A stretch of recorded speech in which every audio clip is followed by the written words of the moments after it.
ওখানে এটিএম চোর না কিছু যাই ধরলে এসে অশান্তি হয়ে আমরা গেছিলাম বাজার করতে, আমাদের একটা লাঠিকে ধরে ফেলে দিয়ে এই পর্যন্ত ধরে ফেলার পরে আবার কী করবো, ওখানে ছাড়াই দিলাম। কে ধরেছিল?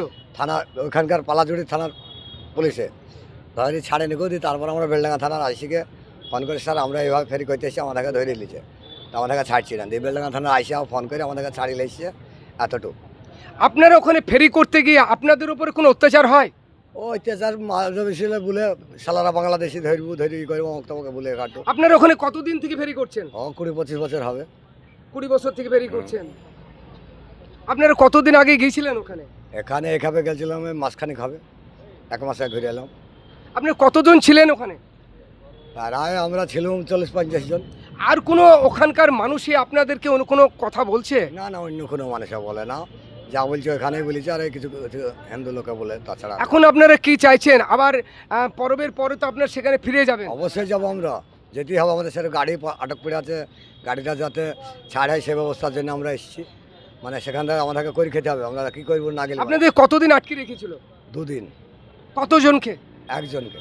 একজন। হ্যাঁ, আমাদের একজনকে আটকে রেখেছিল, আর এমনি লোক ধরেছিল 24-25 জন। তাদের আপনার পরিচয়টা দেবেন? আমার পরিচয়, আমার নাম হচ্ছে এয়ারবক্স শেখ, বাড়ি কাপাসডাঙ্গা, থানা বেলডাঙ্গা। আপনারা শুনলেন, প্রতিবেশী রাজ্য ঝাড়খণ্ড দেওঘর জেলায় হাটপালি জুড়ি থানায় এলাকায় দীর্ঘদিন ধরে ফেরি করেন।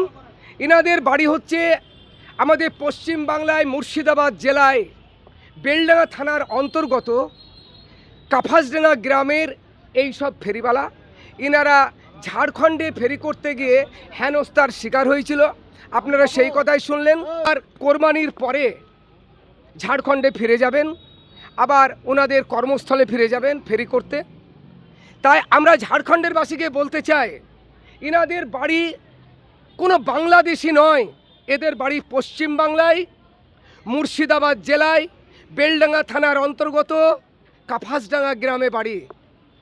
এদের ওপরে যেন কোনো রকমভাবে ঝাড়খণ্ডবাসী যেন আপনারা অত্যাচার করবেন না। কোনো প্রয়োজন থাকলে সেখানে প্রশাসনিক আধিকারিক আছে, তারা ব্যাপারটা দেখবে। অশান্তির কথা বলবেন না। সবাই ভালো থাকবেন, সুস্থ থাকবেন, সাম্প্রদায়িক সম্প্রীতি বজায় রাখবেন।